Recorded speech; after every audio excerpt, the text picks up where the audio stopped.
Warriors podcast. I'm Max. I'm Rich. And on this podcast, we focus on the Weird War Tales comic book series published by DC Comics from 1971 to 1983. On this episode in particular, we're going to be taking a look at Weird War Tales number 49. But first, Rich has a little something for you. Retroactive history and time for a cell phone. Cell phone, not a cell phone. I was surfing the interwebs recently and randomly typed in Bill Finger in the search bar. The dapper black and white photo we all know and love came up in several places. So yeah, imagine my surprise when a screenshot from Mark Evannier's News From Me blog posted that photo of Finger with the statement that it is actually Bob Conager. As I read the following, I became aghast because I had erroneously corrected someone on Find a Grave into taking a correct photo of Conager down. From that blog, the late Bill Finger, as many but not enough of us know, was the unbilled for far too long co-creator of Batman and much of the Batman mythos. Throughout his life, he received way too little credit for this, i.e., none, and nowhere near enough financial reward. That injustice has been undone somewhat as the credits on Batman now say, created by Bob Kane with Bill Finger, whereas they used to just say, created by Bob Kane. It's sad that Mr. Finger never lived to see this happen, but at least it's happened. Unfortunately, his face continues to be miscredited. Very few photos of Finger exist, and one often sees photos of other longtime contributors to DC Comics identified as Finger. Most often, it's a photo of Robert Conager, who wrote Wonder Woman for about 8 million years and who edited and often wrote DC's war comics for a very long time. When Conager received a posthumous Bill Finger Award, I procured a photo of him from a relative of Conager's and did an awful lot of photoshopping to make it even look that good. It was part of the press release announcing the reward. Gardner Fox, who wrote Justice League of America, The Flash, Hawkman, and who created the last two and many others, is sometimes also mistaken for Finger. Fox actually was the second writer to write Batman shortly after the debut story, which was by Finger. Fox also won the Finger Award, and therein lies some of the confusion. The way search engines like Google and Bing index photos is that they find photos and then they find words and names near those photos. If I were to go onto the net and post a photo of you on many websites with the word aardvark near your pic, the engines would eventually decide that you were an aardvark and would probably display the pic of you when someone searched for an image of an aardvark. Because the photo of Conager often appeared near the term Bill Finger on the web, the search engines display it when you search for a photo of Bill Finger. So I keep seeing Conager identified as Finger. I made up this graphic and I'm posting it here to alert anyone who comes here, but I'm also posting it because I want them to get into the databases of Google, Bing, and other search engines. If you have a website that has anything to do with comic books or Batman, or which just gets a lot of hits from the spiders that crawl the web collecting images for search engines, please copy the image below and post it onto your site. Don't change the name of it. Put it up, and if enough folks do this, it will be seen among the first images when someone searches for a photo of Bill Finger, the most neglected man in comics. Thank you. So, yeah, I have to humbly apologize to Finger again. It was bad enough I put up a photo of Bob Kane the first time I tried to do a remembrance post of Finger to commemorate his death on January 18th, 1974, at the age of 59. Due to the algorithms mentioned above. But then I corrected it with a picture of Bob Conager. I'm going to have to do a whole new remembrance post when that date comes around again, which those of you that frequent the FB page should already know, since it would have been about the time the Sergeant Rock Special Mission episode was released. Check the album for everything I was just talking about. Intel Report, Mother Russia, a 3-part miniseries created by Jeff McComsey. I think this story is in its 3rd reprint from as many different publishing companies since 2015, but I only found it in September of this year. Stalingrad, 1943. 1 baby, 1 rifle, 2 million zombies. In the middle of a zombie apocalypse, a Soviet sniper risks her life to protect something she hasn't seen in a long time. A perfectly healthy baby boy. and her partner, a Wehrmacht soldier and his dog. Shades of 30 Days of Night Red Snow, which was a similar Eastern Front Soviet-German team-up, only with vampires. I helped the Grand Comics database out on that one, too. Yeah, I'd actually heard of Mother Russia a long time ago. It came out from a little publisher called Alterna Comics, which is still going. I guess their claim to fame is they put out cheap comics on newsprint. You get them for like $1.99 these days, and that's where they started. But all the stuff that Alterna publish is creator owned, so they're allowed to walk and go take it elsewhere if they feel like it. So yeah, Mother Russia and a few of their other titles have popped up at different publishers in different formats. So I've actually read that one, and it was several years ago. Yeah, well, what happened was they did it was like a Christmas standalone one shot, winter standalone one shot, or something like that, and I picked that up like 6 years ago, or whatever the hell it was. And then, this one, dropped in my lap, about a month or so ago. So when I was going through, entering all the comics into my files and stuff, I'm like, what's this? There was this winter standalone special. Like, I'll be damned. Okay. So yeah, I'm looking forward to seeing how this one wraps up. Or as of this recording, we are two issues of a three-part miniseries in. So I'm looking forward to the conclusion of it. Yeah, it's good stuff. So while you guys all look for whatever version of that you want to read and collect, and while you're helping make sure the internet can identify Bill Finger properly, and making sure we can too, you can take a little break and listen to something about another piece of excellent podcast entertainment. And when we get back from that break, we will take a look at the issue at hand. Imagine a podcast that celebrates the things we love. Why spend time being so angry and cynical about our fandoms? Join me, the Irredeemable Shag, for a show where we're just trying to be happy. The Once Upon a Geek podcast. Our discussions focus on a variety of geeky subjects that we're passionate about. While the topics will be ever-changing, our focus will be on science fiction, comic books, what it means to be a geek in this world, and other nostalgia-fueled ideas. Life is short. Focus on the positive. Find your joy. The Once Upon a Geek podcast, part of the Fire and Water Podcast Network.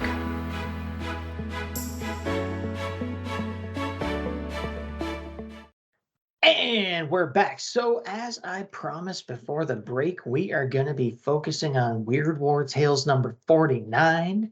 And as is SOP here on the show, Rich is going to hit you with that cover detail.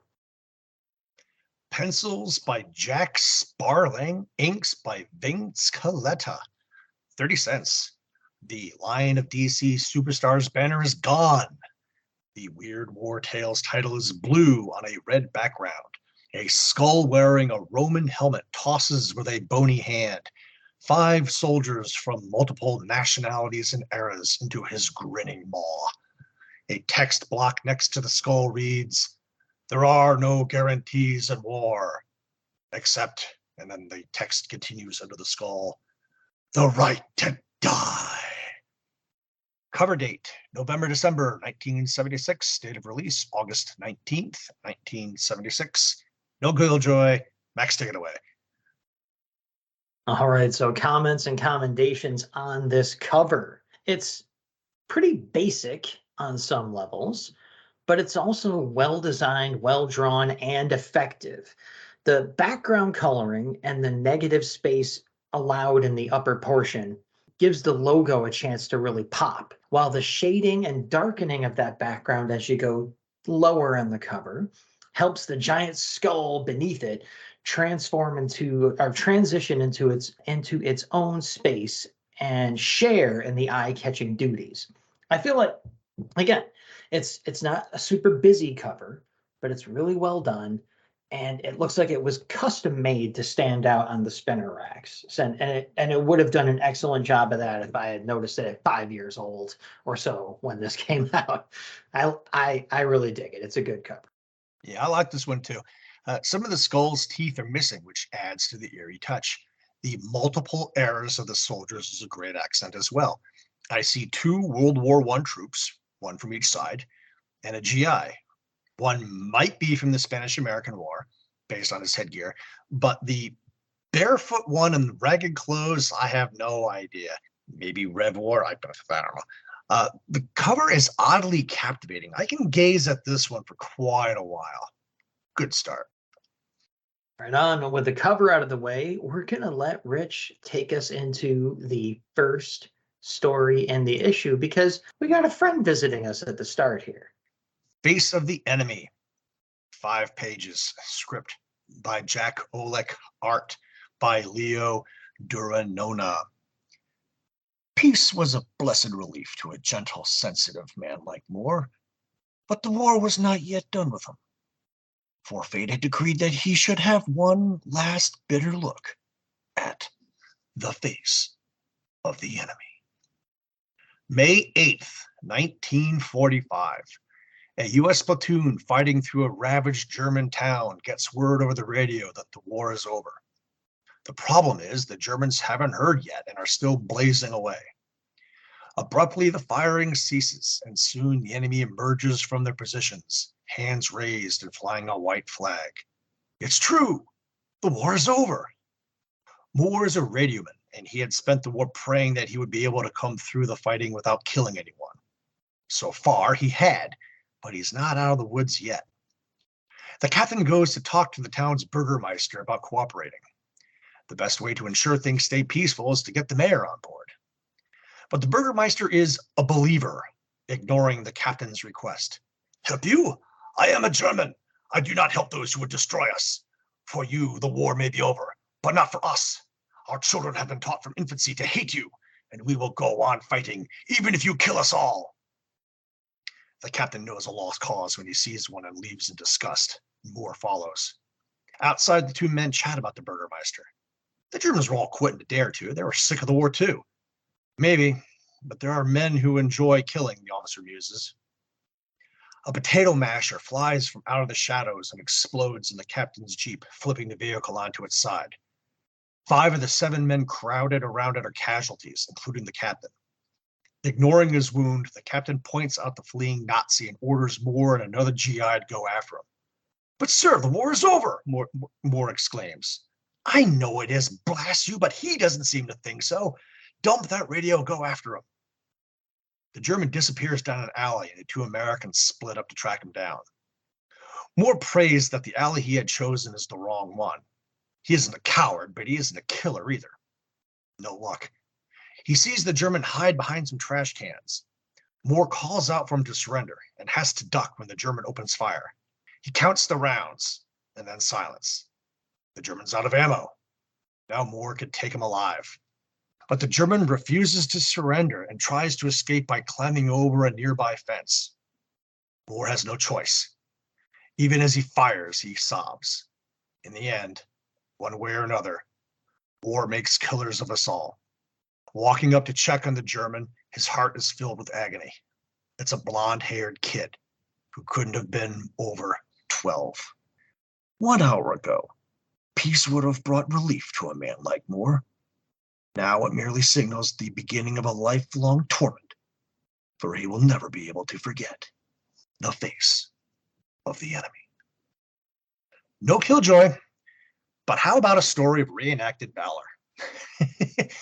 I'm sure many of our listeners have seen the Brad Pitt movie Fury, an armor flick that takes place in Germany in the spring of 1945. And there's a scene fairly early on where a few Hitler youth knock on a Sherman with a Panzerfaust and get riddled for their trouble. One of the many tragedies of the war at this stage was the pointless slaughter of the Hitler youth in Volkssturm. The very young, the very old, and the walking wounded that would still have been hospitalized otherwise. As has been stated numerous times here, I've been fighting, quote, quote, World War II for longer than I've been wearing the current uniform. But I was in the army when this battle took place. One of a local reenactor's impressions is that of Volkssturm. He built a battlefield on his Adirondack property and invites Allied units to come up and play in the wintertime. Home field advantage is everything. This guy was undefeated. And for good reason. He dug trenches, constructed bunkers on flat ground between an icy creek and a very steep treed, snow-covered embankment, and there was next to no cover for the attacking forces. It was a killing field. Even if you wanted to cross the creek, you'd be totally exposed in the effort. Head-on was a death sentence. The only way to win was to go up that 60-degree slope and try to get behind him. No one had figured it out yet, apparently. I told my guys my plan and to keep the bad guys busy and started climbing. I don't know how the hell I got to the top of that hill, but I did. I outflanked the enemy's positions and slid down the embankment behind them. There was a bunker covering their six, and I thought I was toast. Incredibly, it was empty. I get it. Guarding the rear sucks. We do this hobby to play with our toys, not sit behind the lines and be bored just in case. Although, to be fair, I did that at one event and ended up saving our asses when a German squad tried to roll us up. I crawled through the embrasure of the bunker and ran crouched over down the trench towards the sound of the firing. The trench ended before I got to the engaged enemy positions, which was separate defensively. Now, a funny thing about firing blanks is that there's a code. You must establish eye contact to take your hit, quote, quote, unless you're play acting to the crowd in a public tactical. So I popped up in the trench beside them, leveled my rifle, and whistled loudly. The look of absolute shock on their faces as I opened fire is one I will carry with me forever. Where did he come from? Most of them dutifully took their hits and went down. One fired late, so I gave them that one and went down too. But by that point, all the Americans that had been pinned down in the killing field overran the enemy line thanks to my distraction. So much for being undefeated, Johnny. You're welcome. This is what happens when a real soldier plays the game. But you won't do that again. Give me my fake posthumous silver star. Comments and commendations. Still not a fan of Durnona's art as a whole, but I also have to say this is easily the best effort he's put in so far. Really like his detailed work on the page one splash, the devastated town, the shadows, the SS poster on the wall. Page 2, panel 5. The Burgermeister screaming at the captain is sporting the same mustache as a certain individual whose portrait is on the wall behind them. And the best one, the reveal, last panel, page 5, where Moore realizes what he's done. The silhouetted ruins in the background, the shoes the kid is wearing with the soles peeling off and wrapped in rags, the cuffs of the pants rolled up because they were too big for him. Like the narrator says, this will be in Moore's dreams for the rest of his life. Total win for Oleg and Duranona. Not weird in the slightest, because you know this happened, but definitely one of the most sobering stories we've seen in this book.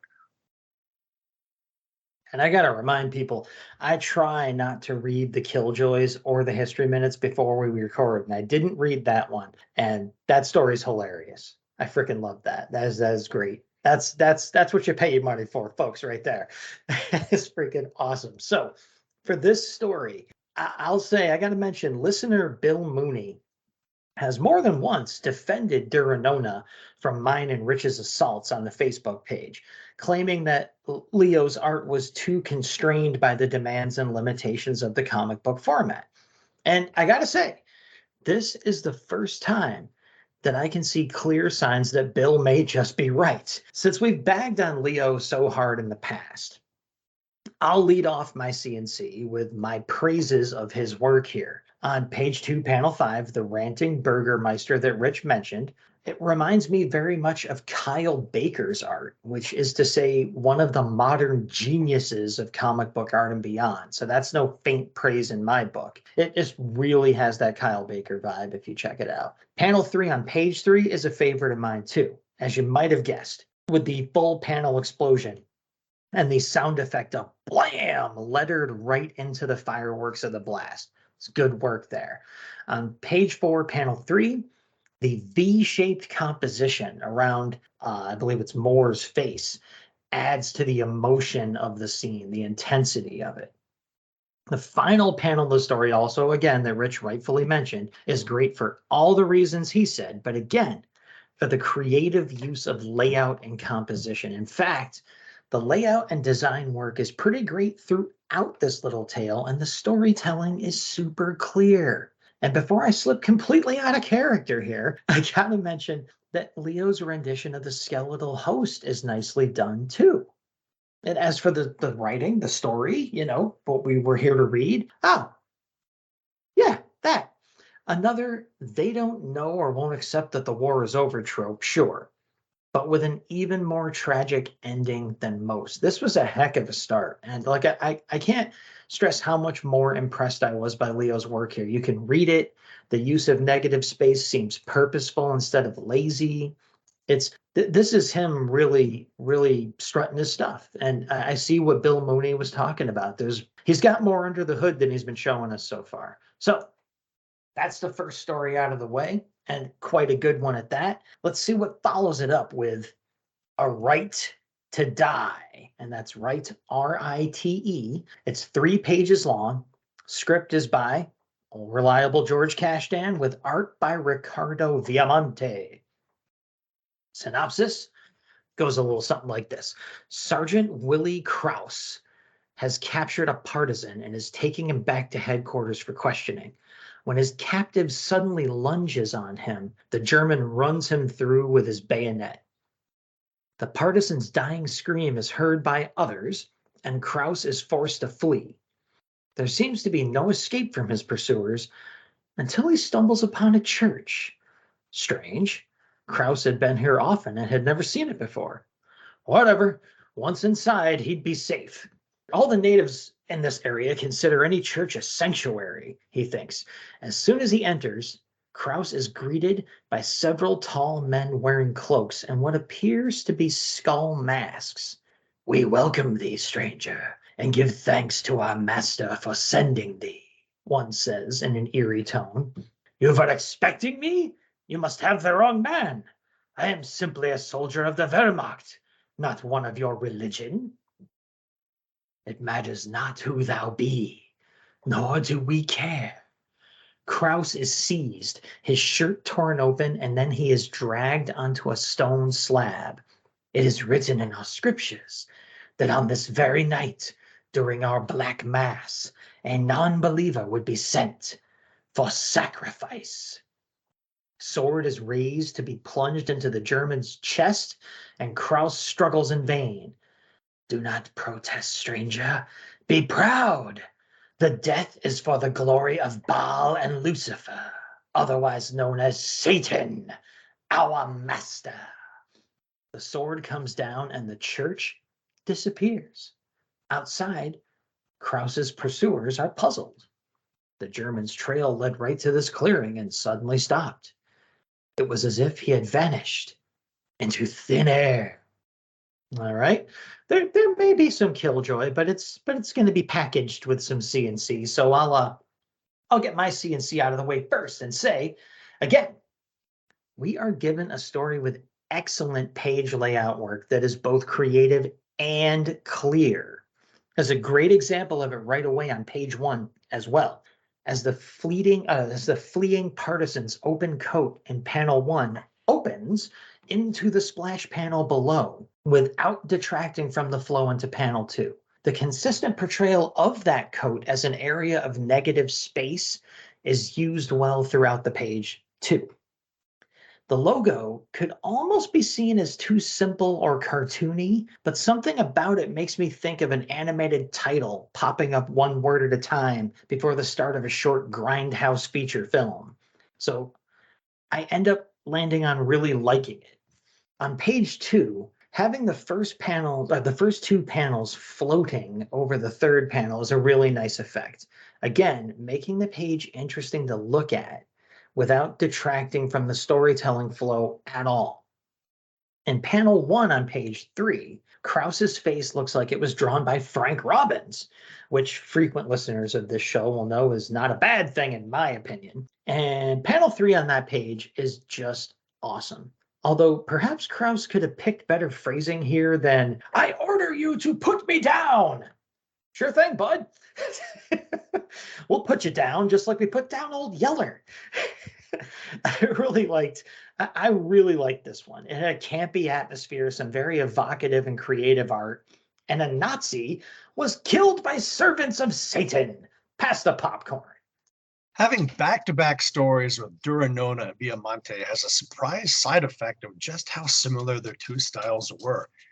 Viamonte rebounded from his last effort pretty well, but he really needs to work on drawing helmets. Everyone he drew looks too big, the narrator, or looks like he lifted it out of a sci-fi movie. Like Spaceballs, the splash panel. Come on. The longer you look at it, the easier it is to see dark helmet. I'm sticking to my guns here. The pegs that are visible on the helmet side wouldn't be there if it was a World War II helmet, but on a World War I Stahl helm, they do belong. The last panel in the story is a little confusing. The German was being chased by partisans, but here the two pursuers appear to be German soldiers? I think I have to lay that one at Viamonte's feet as well. My favorite panel, all that notwithstanding, is the page 1 panel 1 and 4 blend on page 1 that has already been discussed. The partisan's coat hanging open, and then from the chest down, the coat forms panel 4's edge, where 3 partisans backlit by the moon start chasing the German soldier. Very well done. That said, the story itself is a 3-page dog, as many of the 3 pages are. Next. Yeah, I gotta admit, right here, I completely missed that the identity of the pursuers had mysteriously changed completely in the last panel. I was just enjoying myself so much that I missed that entirely until you just pointed it out. That's what I'm here for. Yeah, Well, sometimes I'm just. Remember what was the the Easter egg on the comic book, on the ground up between the aliens' feet. You're like, man, I totally missed that. Sometimes I'm just I'm a guy having a good time and not thinking too much. That describes a lot of my history, actually. Yes. Anyway, next story. I've known this guy a long time. The Day After Doomsday. 2 pages, script by Steve Skeates, pencils by Steve Ditko, inks by Vince Coletta. The soft sound of gurgling as somewhere in the distance another rubble-clogged sewer backed up, coughing up more rats and other forms of slinking vermin that had somehow survived the Holocaust. Nothing much had survived except for the rats, and Johnny, and the corner soda shop. Nothing much because this was the day after Doomsday. Johnny swirled the flat Coke syrup around in the bottom of the glass. Nothing was carbonated anymore, except for the air. Thoughts of Joyce and Susie, songs dedicated to Jimmy, Sarah, Brad, Virginia, Roger, and Laura. Thoughts of a jukebox that worked. All were quickly curtailed by an unexpected sound. What? That sounds like a rock band warming up. But it can't be. There isn't anyone else left alive in this city. But this time, the pleasant sound was not a memory.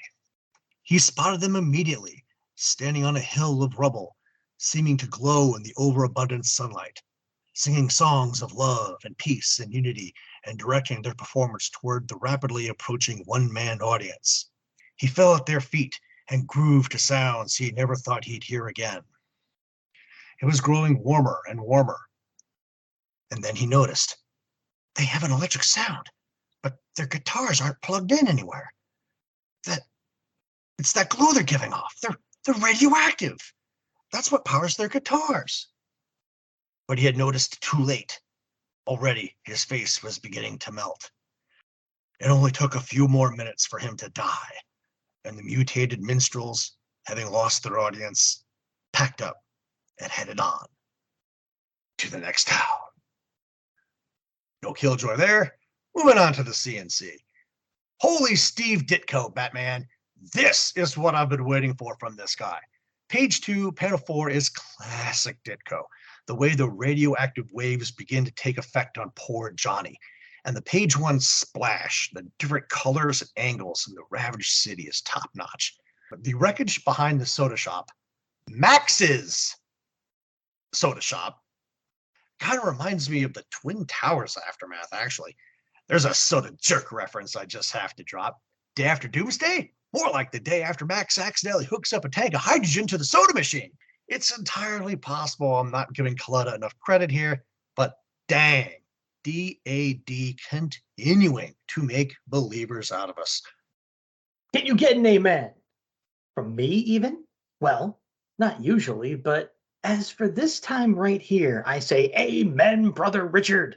Yes, the presence of Ditko is a big deal for me, as is the presence of my soda shop that you cannot prove I was actually visiting during the time of the alleged incident. However, let me give some props to the excellent narrative captioning supplied by stellar Steve Skeates. You heard it all in the synopsis, but wasn't all of it great? Yeah, it was. Ditko's art is, of course, flawless throughout, but I'll call attention to the first panel on page 2, the sense of depth that's conveyed perfectly through some deceptively simple drawing, and you can feel Johnny's pent-up hope and desperation as he races toward his supposed salvation. I gotta say, even though Steve Skeates wrote this one, there's some of Steve Ditko's anti-hippie sentiment in this one, eh? Maybe Steve knew to write his story to the other Steve's tastes.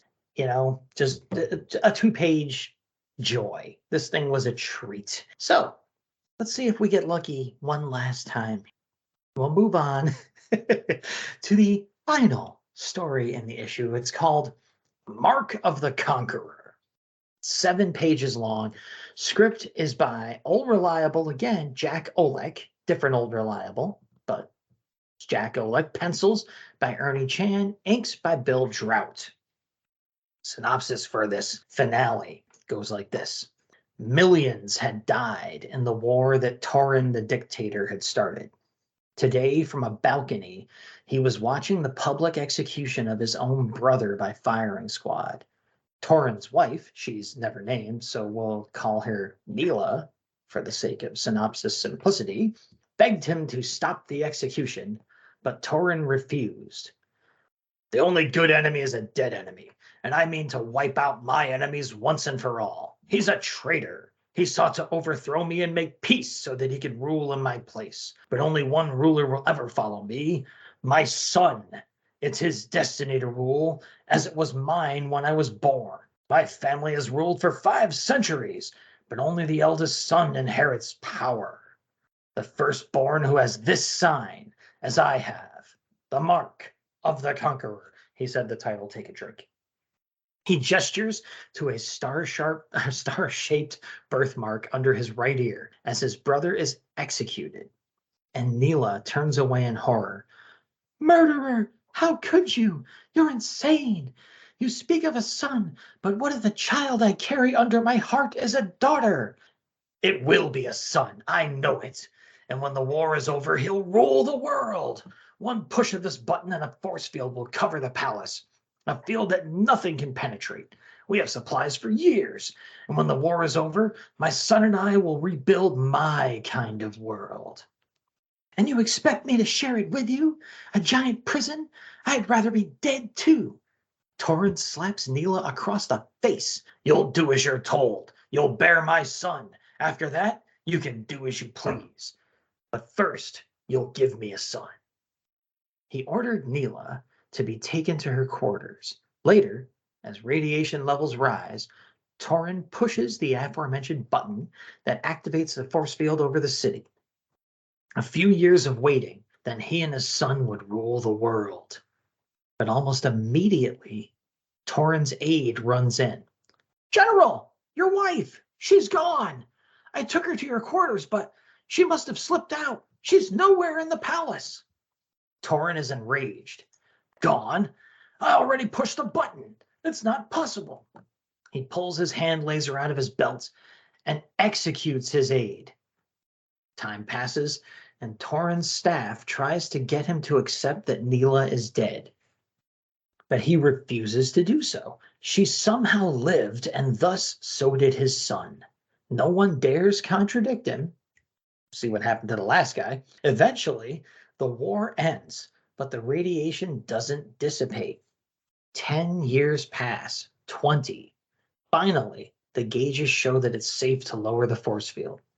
He immediately assembles his troops and goes out to search for Neela and his son. The world is eerily empty as they fan out, but suddenly, a small boulder smashes into his scout car. On the ridge above them, a pack of wolf-like men are waving clubs and hurling stones. Torin doesn't know what they are, but he doesn't hesitate to slaughter them all. In fact, he revels in the massacre, and when it's over, Torin reassembles the troops to continue the search. But first, he selects one of the beasts to be skinned. His pelt will make a fine trophy. Searching in the jumbled ruins of what had once been a city, the colonel finds Neela, filthy and half-starved, and runs to report to Torin. The dictator is wearing his new pelt by now and hurries to greet his wife. Check this out. Where is he? Tell me. Where is my son? He's alive. I know he is. Where? Tell me. Neela is horrified to see Torin again, but then she starts to laugh. Your son? You want to know where your son is? That's funny. Torin isn't in the mood for her games and grabs her. Stop it, you sniveling scarecrow! Tell me about my son! This is like Mel Gibson in that movie where Give Me Back My Son. All right, our child was a son. And he lived in the horrible jungle you made of the world. He lived, but he hated you. The world is a zoo now, a place for freaks. He hated you for that, so when word came that you'd left your palace, he went out to meet you. He and some others. They wanted to destroy you as you had destroyed everything good and decent. Now, you have no son. He's dead. Neela rips the pelt off the stunned Torin's shoulders and shows him the mark of the conqueror birthmark under its right ear. You poor, mad, pitiful fool. Don't you know what you've done even now? You've been wearing his skin. The end. We're not going to killjoy that gruesome little ending, so we'll move on to C&C here, and I'll say the first panel of this one drew me in with its Hanna-Barbera Ruby Spears aesthetic. You all know by now that there ain't no post-apocalypse like a Thundar the Barbarian post-apocalypse in my book. The host and logo work wasn't bad either, so hey, my hopes were kind of high for a second there. And I'll admit that the reveal of the, what we didn't mention yet, simian nature of the main characters was well done, because you find out Torin and all these people warring, they look like ape men. So that was well done, because they don't zoom in on the main characters for a while, and that was kind of a surprise. But whew, after that, yeah. Short version, this fell apart fast and dragged on forever.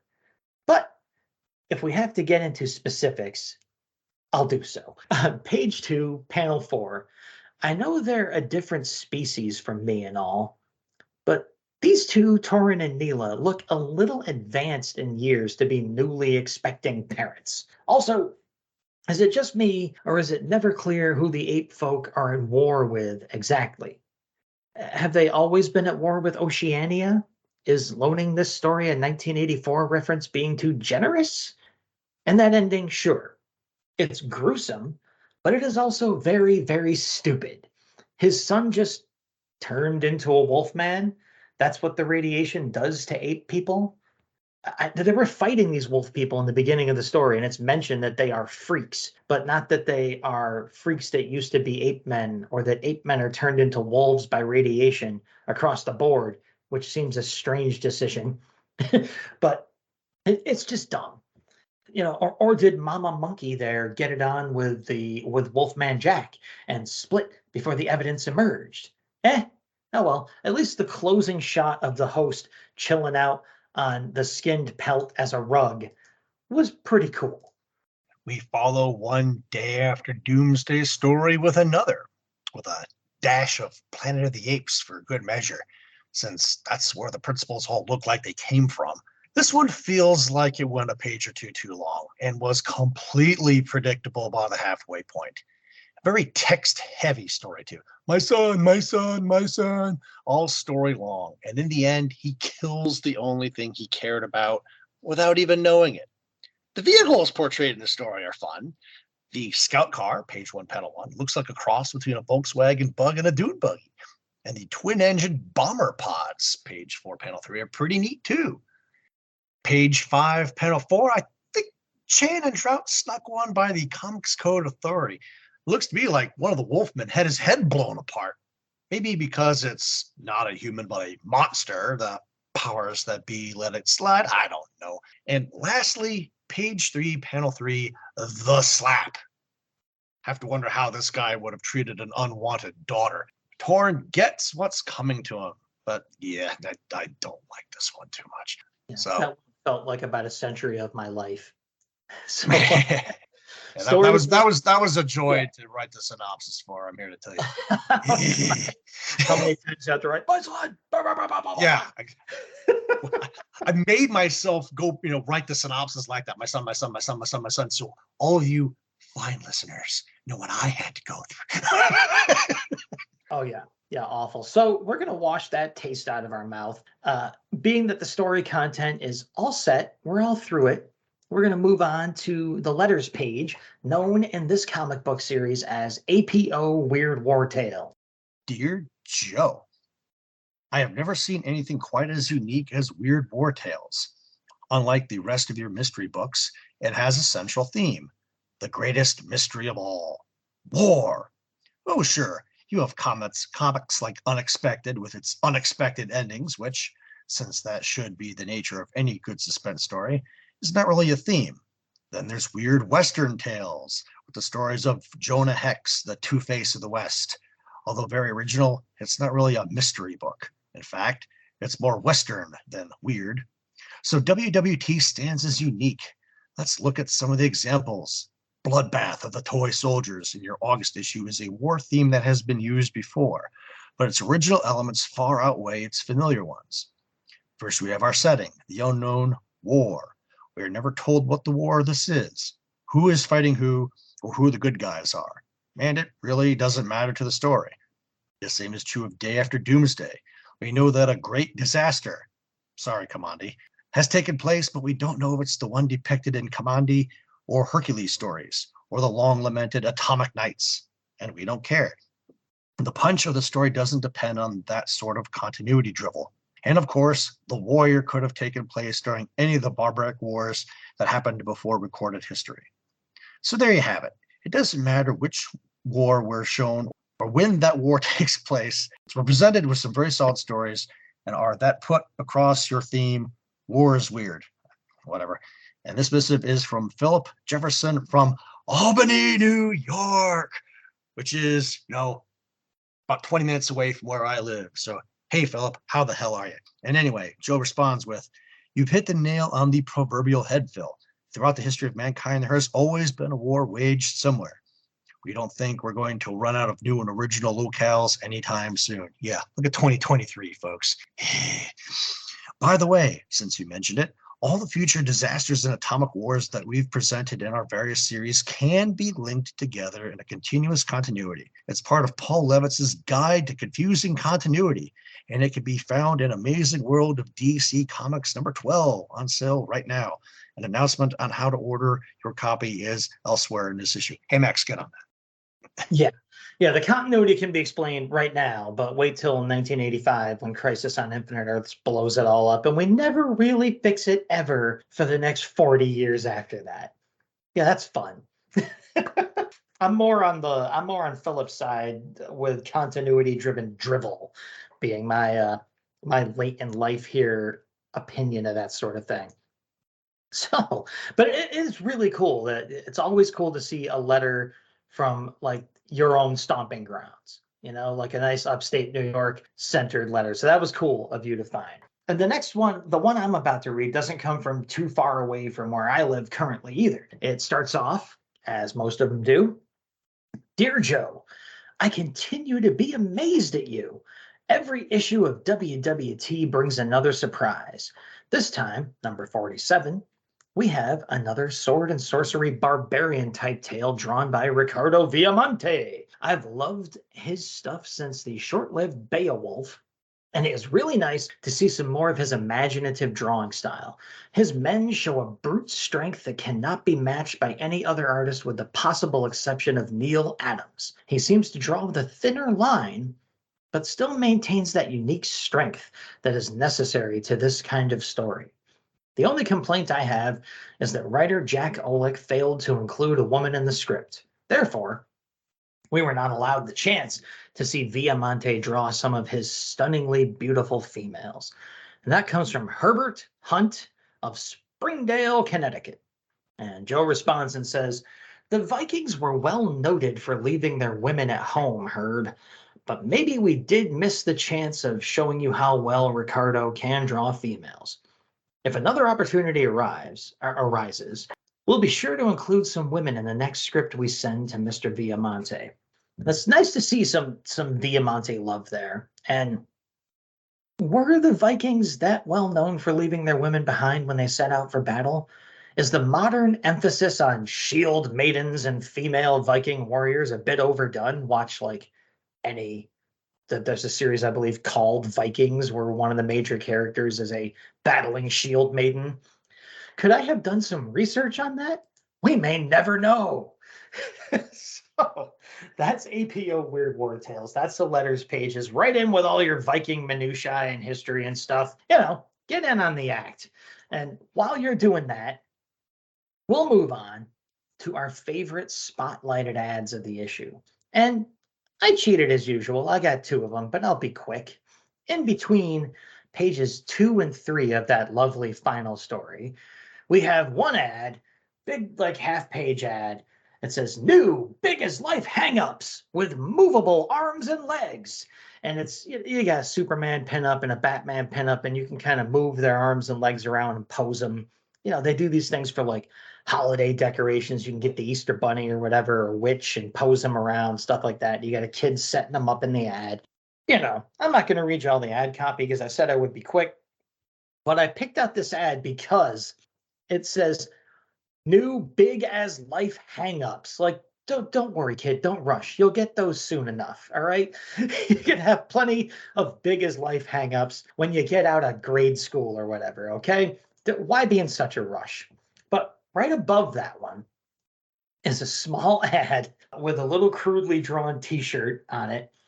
And the text next to it, and I will read you some of this one. It says, hey, sit on it in a Dynamite Fonz t-shirt, $5, full color. So, the rest of it's all like, order this stupid unlicensed t-shirt or whatever. But I just love the brazenness of this. Like, it looks handwritten, especially the A, and sit on it in a Dynamite Fonz t-shirt. It's just wonderful. This is the kind of stuff that I go through old comics hoping to see. And like you said, like the drawing of Fonz, even at the size it was drawn at, is terrible. The t-shirt barely looks like it was built for a human body. There's no hole for the head to come out of, for one thing.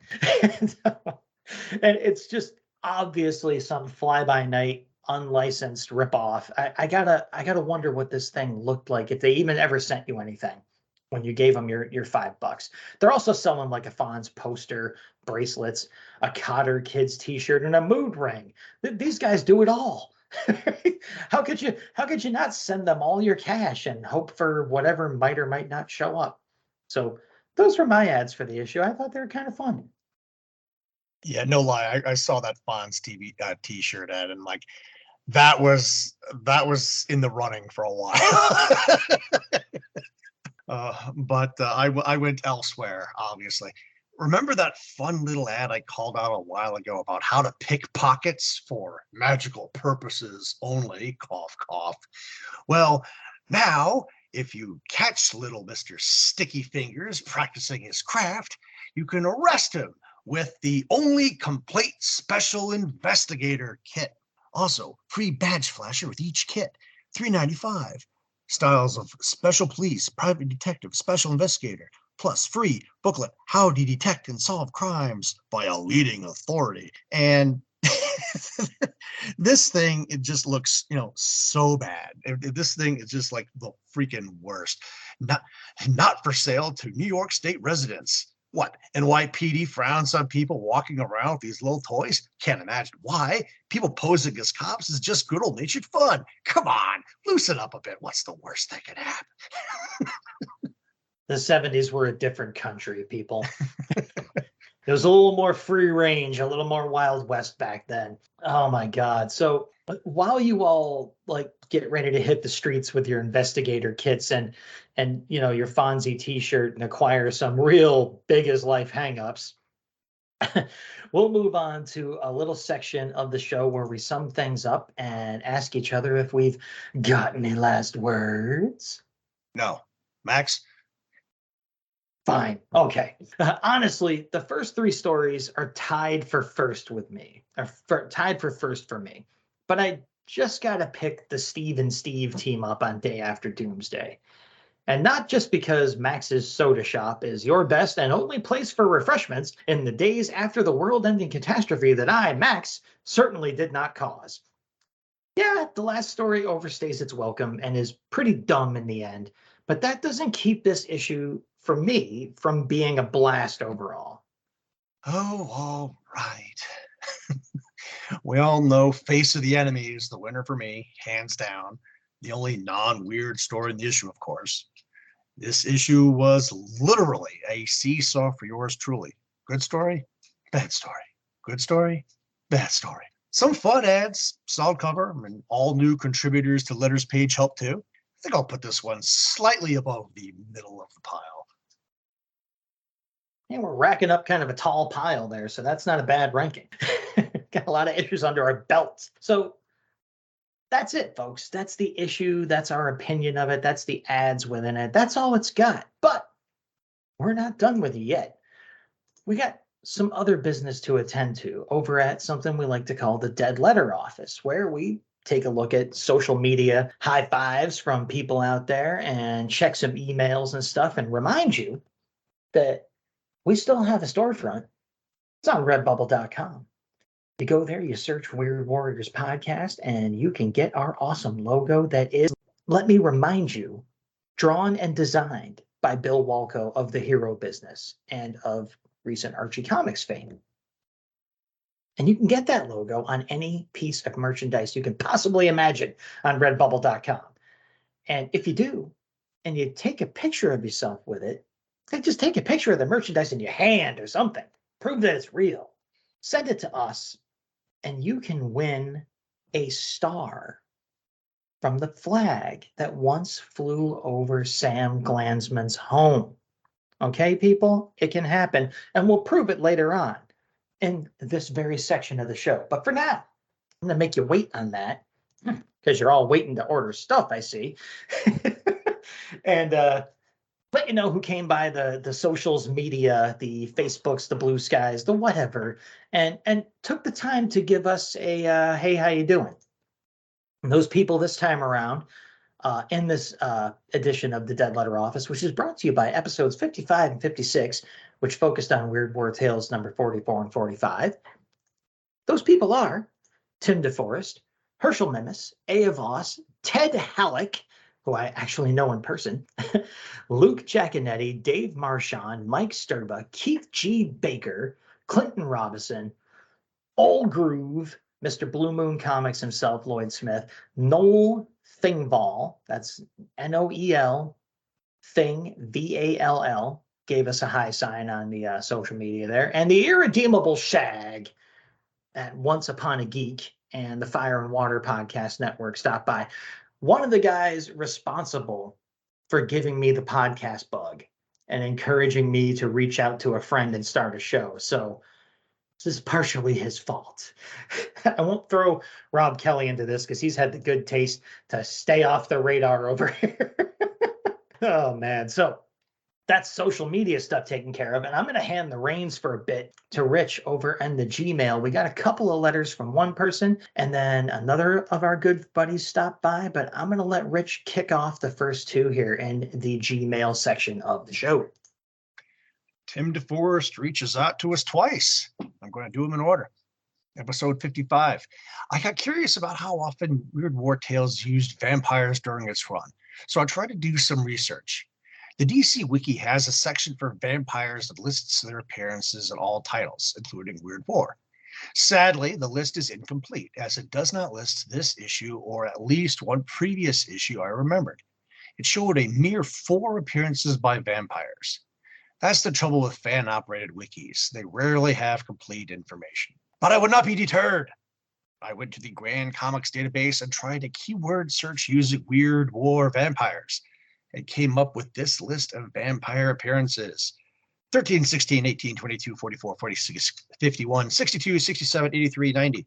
One of the creature commandos was a vampire, albeit a scientifically created one rather than supernatural origin. And his appearances are in 93, 97, 100, 102, 105, 108 to 112, 114 to 119, 121, and 124. That's a total of 29 vampire appearances and 124 issues. Simple math then tells us that an average of 23 to 39% of combat actions in World War II apparently involved vampires. Why is this not in the history books? But you know, I've got a secondary question. How many of them were day walking vampires? Well, we shall never know. Anyway, issue 56. I agree that all three stories were strong in this one, though I have a slight nitpick about the first one, German gladiators versus vampire bats. The vampire bats seemed very random and should have been foreshadowed somehow. Perhaps an image of a bat on a wall mural in the background of one panel. I do realize it's a nitpick, but I think it would have made a good story a little bit stronger. Thanks to both of you for pointing out the EC influence in Conquest. I enjoyed reading the story, but didn't think about EC once while doing so. I didn't see the obvious influences until you pointed them out. Now I feel shamed and think perhaps I should have my nerd credentials suspended for a couple of weeks. Looking forward to future episodes. Don't worry, Tim. You are amongst family here, so it's okay. It's okay. Yeah, I told him if his nerd credentials are in danger with all the research and stuff that he does and the content he puts on his blog, then mine should be revoked completely. So he's safe. He's fine. And I had to and Tim, what a kindred spirit you have there, because look at all that research he did just on the errant thought of how many times did vampires show up in the series. Oh, I love it. So we also heard from a founding member of the listenership here on the show, a guy you know and love, Jason Zeller, one of the owners of the Binge Listener Award, the Jason Zeller Binge Listener Award. He's the founder of it, and we'll get to that in an email that just came in as we're recording this, after I read you this first one that he wrote about episode 55. He says, "Hey guys, this issue had a very haunting cover in which I wondered, what is the soldier parachuting into? Who are the we that are waiting for him? It was great that it actually correlated with a story from within, and that is rare in comic book land.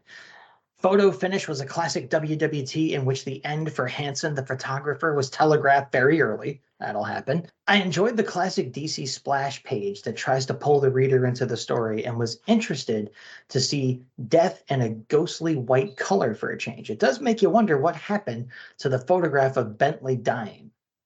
Though it was predictable, I think it's a prime example of the type of WWT tales that make up this comic series. Yeah, it's a classic. It's a representative for sure. Fear No Evil really worked for me, though it was strange how they placed 6 pages of ads in the middle of the story. Yeah, we kind of commented on that. I enjoyed the scary cemetery setting of the story. That sentence was hard to say. A lot of S sounds, just like I'm making right now. The silhouette of the soldier hanging from his parachute while pretending to be dead was haunting yet also believable. I like how the custodian kept talking about wasting blood versus talking about human lives. Foreshadowing. The reveal at the end was expected, but also very well done. Having vampires active at night was a good touch, though it was strange to see them coming out of a church and hanging out in a place with all those crosses around. You give up the day walking, you get immunity to crosses. What can I say? I try to see these stories as I would have first read them as a kid, and they read much better that way. Yeah, a lot of things are much better if you could put yourself in that mindset. I would pore over the pages of a story like this and let my imagination run into other potential possibilities, like wondering where the vampires came from and how long they'd been at the cemetery. It was very good to see the ending of A Day After Doomsday. This is Barry of Bleecker Street we're talking about here, people. No mere run-of-the-mill Day After Doomsday. As we finally got to see Barry rescue the Lady Jackie and all of the hilarious action that followed through the pages. I could see this playing out as a comedy, with Barry rolling all over the castle trying to balance Jackie on his neck, and then the gun going off causing all sorts of chaos. I enjoyed this story very much, but it would have been a bit better to have read it all in one issue without the pages of recap that accompanied each part. You and so many letter writers agreed to the series in real time back then. On the other hand, I do like the idea of a continuing story in the pages of Weird War Tales. And here we go, people. This is what I was leading up to before. Jason then finishes the letter by saying, I appreciate the offer to have a star from Sam Glansman's American flag.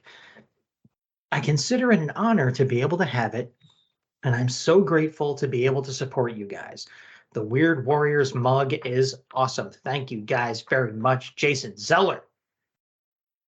So, you can read a little bit there. Yeah, he included his address in the email, and I created a small certificate with the show logo on it and mailed it in a Sam star in a small Mylar bag to him. Tav! I got a lot left. Buy some swag, people, and get an awesome piece of comic book history. Yeah, Rich isn't messing around, people. If you reach out to him, to us with the photo, and you give the address to us, he will send you something incredibly awesome. Like, I would never do that for any of you. I'm just letting you know. Rich, He wouldn't. will do it. No way, not in any way would I. I don't even know if I would do it for Rich, but anyway. He wouldn't. We got another email in from Jason. I won't read the whole thing to you guys, but it links up to how I've mentioned that he is no longer the sole owner. He is the founder of the Jason Zeller Binge Listener Award. But, we got our buddy Chuck Bushman that shares that award now, too. He's on that podium up there with Jason. And Jason just wrote in. And at the end of his recent email, he says, as for Chuck Bushman joining me up here on the Binge Listener podium, thank goodness. There's plenty of room up here, and it's been quite lonely. I keep seeing this skeleton in different war uniforms, and he keeps talking to me, asking me to follow him, and wanting to tell me a bunch of weird war tales. Thanks, guys. Jason, no longer the sole owner of the Jason Zeller Binge Listener Award. So, the podium is freely shared. So anyone else, if you want to just sit down, if you haven't listened to all the old episodes, you want to burn through them and just tell us that you did that, we have no real way of checking. But if you would spend the effort to even say you did that, we'll pop you right up there on the podium, and you get to have that award just for saying so. Yeah, there might be a pop quiz. It's like, what was my favorite story in issue 17? He's generous, people, but he's also demanding. So that's it. That's the DLO. That's the Dead Letter Office. That's our emails and everything. But we're not quite done yet, people. Again, I mentioned Rich is a nice guy. He wants to give you something even more on the way out. A little teaser for our next episode. I believe Barry White said it best when he said, oh, yeah. Look at your calendars, dear listeners. You know what time it is. Time to hang up your gun and pick up your bow and arrow, baby. You loved it so much the first time. We're doing it again. True War Romances #2 from 1952. There's a war in Korea and a war for your heart. Tune in next time. We'll bring the champagne. Love is a battlefield, baby. I can't wait. I freaking love doing these comics. I love doing the Valentine's Day specials. I cannot wait. It's the next script on mine. No, it's 2 scripts away, but who knows if I'll cheat and do that one first. But anyway, like I said, love is a battlefield. And you know who you'll meet on the battlefield? You might meet a couple of guys like us. We're the Weird Warriors. We're the Battling Bros, for Pete's sake. And we promise to make war North.